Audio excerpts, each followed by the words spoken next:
Happy Arvo. Hello. Thank you so much for joining me today. How you doing? Today I'm reacting to the Australian independence from colony to country, which, I mean, I really don't know much about. I know it was a much more amicable breakup with Australia, and it wasn't a full breakup either, right? Because you guys are still part of the Commonwealth. But you're a fully independent country at the same time. I don't even know, to be honest, I don't even know what Independence Day is in Australia. Is that something you guys even celebrate? I'm looking it up. Sorry, I am a little bit sick.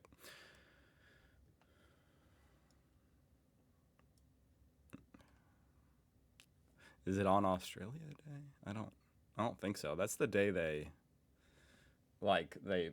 first settled in Australia, right? Or whatever. You know what I'm saying?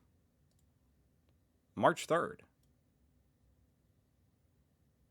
See, apparently this is so not like a huge day of celebration that Google doesn't even give the right answer, if I'm not mistaken. Could that be? Let me just ask ChatGPT as like a backup.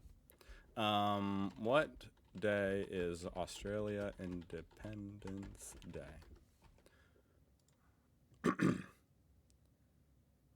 Doesn't even have an official Independence Day. Well, I get that. I mean, I'm not saying like what's the holiday. I'm just asking what day it gained its independence. Is that not a fair question? March 3rd, 1986, removed the last remaining legal ties with the UK. Okay. See, I guess it's really not even, I don't know. It's barely even a thing. It happened gradually over time. Anyway, I'm curious to know more about it. Corner of Knowledge. Link down below. Check them out. They've got this video about it. Australian independence was not an It's a little bit loud, folks. It's a little loud. My bad. instantaneous event. Like the other dominions of the British Empire, it was a gradual affair. To explore this topic, we have to consider how modern-day Australia came to be. So without further ado, let's crack on. Following the Dutch acknowledgement of the continent in 1606, the British soon after charted their way around the Southern Pacific, eventually culminating in James Cook's recommendation for settlement in the 1770s. This opportunity was seized by the British government who, having been kicked out of North America during the American Revolution, were looking for somewhere new to send convicts. Yes, this was a time when stealing a piece of Wait, I mean, this is a stupid question, but the way he just said that, were they sending convicts to North America? Because I didn't know that. bread could get you shipped off. Hold up. Was Britain sending convicts to North America before Australia? Hold up, folks.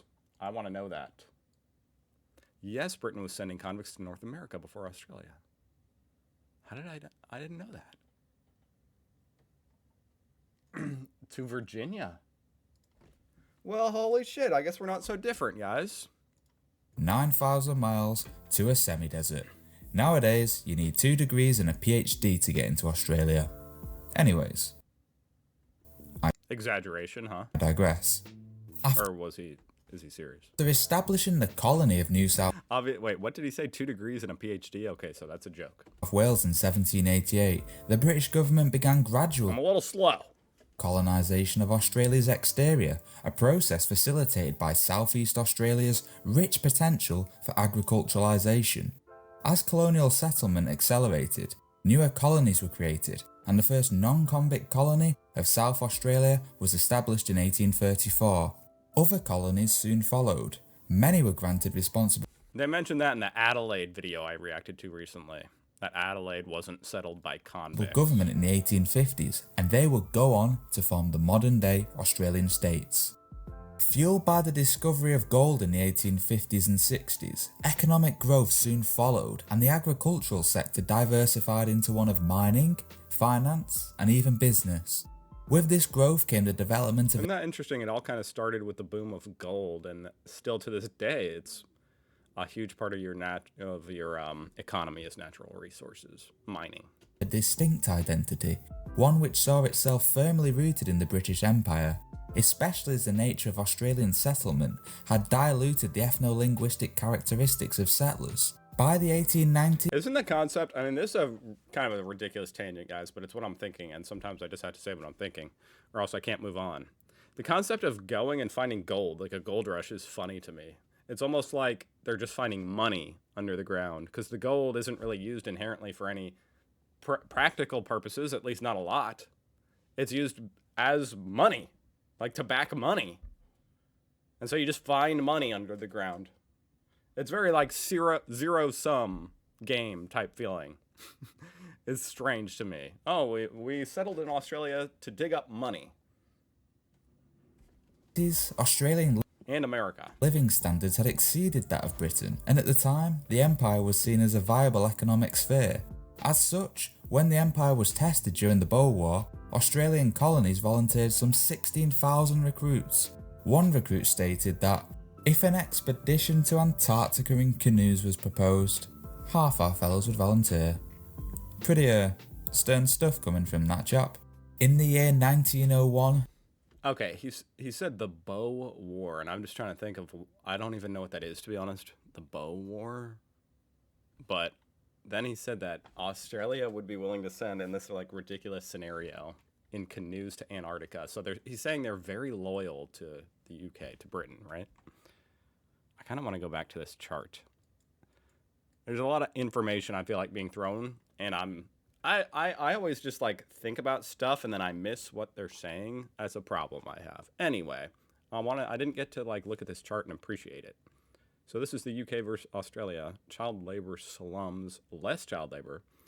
Posh accents in the south, incomprehensible in the north. An accent. Ideal mix of industry and countryside. Nice beaches, nice views. Frequently rains, frequently doesn't rain. Okay. So Australia is quickly going from being the place you send convicts to like paradise. in the year 1901, the Australian colonies decided to federalise, practically forming the entity we know as modern-day Australia, and the nation was granted self-government within the British Empire as a British Dominion. The early 1900s are a controversial period in Australian history. On the one hand, we see the growth of a functional democracy, and on the other, we see the development of a White Australia policy, and the accelerated marginalisation of Aboriginal peoples and Asian workers. Australian politicians attempted to keep Australia firmly entrenched within the Empire, and any attempts by London to liberalise trade away from the Empire were met with rebuke by the Australian government at the 1907 and 1911 Imperial Conferences. Even when an Australian Royal Navy was established in 1911, it mainly pursued British interests, and was, in reality, a Pacific branch of the British fleet. As with the rest of the Empire, Australia was automatically taken into war in 1914 by Britain. Though the Australian response was keen and patriotic, casualties soon mounted on the Western Front, and in 1915, Australians suffered the brunt of the Gallipoli campaign, an event which forged a unique Australian identity. Thereafter, Australia took seat on the newly formed Imperial War Cabinet. Australia now had a say on how the war was being run. This marked a departure from Britain ruling the roost. Australia then showed its nationhood at the war's So you can kind of see over time how Australia is becoming more independent. Okay. closure by signing the Treaty of Versailles separately to Gaining power. that of Britain, alongside the other British dominions. The 1920s was a weird time for Australia. Whereas Canada and South Africa were seeking imperial devolution, Australia was seeking to tie the empire together more tightly. At the 1926 Balfour Declaration, the Australian PM was in complete disagreement with the notion that Australia should be seen to be equal to that of Britain, believing that it challenged the very nature of empire. Australia was even more despondent to the passage of the I mean, he was right, wasn't he? It does challenge the the notion of an empire. Statute of Westminster in 1931, a statute which practically gave Australia full independence. It's necessary to understand that Australia was fully geared towards the notion of empire, both economically and culturally, and therefore differed from Canada and South Africa, which were bicultural societies and had begun to pursue their own economic endeavours. Yet, As we will soon see, Australia's links with Britain were not impervious. During World War II, Singapore was seen as the Empire's fortress of the East, and with its collapse in the February of 1942, the then Australian Prime Minister, John Curtin, withdrew Australian troops back from the Middle East towards Australia in anticipation for Japanese invasion. He even publicly declared that Australia was looking to the United States for support, a statement which saw Australia stepping out of the imperial fold. This event pitted Australian interests against British interests, and Australian interests had won. Australia was now beginning to see the world outside of the British Empire, and in doing so, it was looking for a place in this new world. After the war, although Australia was independent as a result of ratifying the Treaty of Westminster in 1942, it would give military aid to Britain during decolonisation, throughout the Malayan Emergency and the Borneo Crisis. And, as the Suez Canal was the lifeline for British trade with Australia, it would even support Britain during the embarrassing 1956 Suez Canal crisis. However, with... Wow. I'm just trying to follow along with this guy. This guy's a history buff, huh? I mean, he's just referencing all these different events in world history that I'm unfamiliar with. What I'm really gathering is that it's interesting to learn about the deep cultural ties between Australia and Britain, and how you guys kind of gained your own independence just slowly over time. The UK's loss of the Suez Canal, and with the end of empire in sight, Australia began to look elsewhere. But you guys still culturally have really close ties with, and you're still part of the Commonwealth. Where for trade, Australia was almost forced by circumstance to become distinct from Britain, an anomaly when compared to the other nations of the European empires. Well folks, that's just about it for me. If you enjoyed this video, good, because that was almost getting to be too much for me to comprehend. That was really good. That was very dense, and feels very accurate. I don't know why I say it feels accurate. I guess he just really seemed to have a lot of knowledge about this type of stuff. That was quite interesting. I'm pretty impressed. That was so useful. Thanks. Yeah, I agree. I might actually watch that again. It's one of those videos. I think I'm going to watch it again after this. Because I feel like I missed stuff. It was very dense. But interesting. Okay. Thank you for watching, guys. And I'll see you guys tomorrow.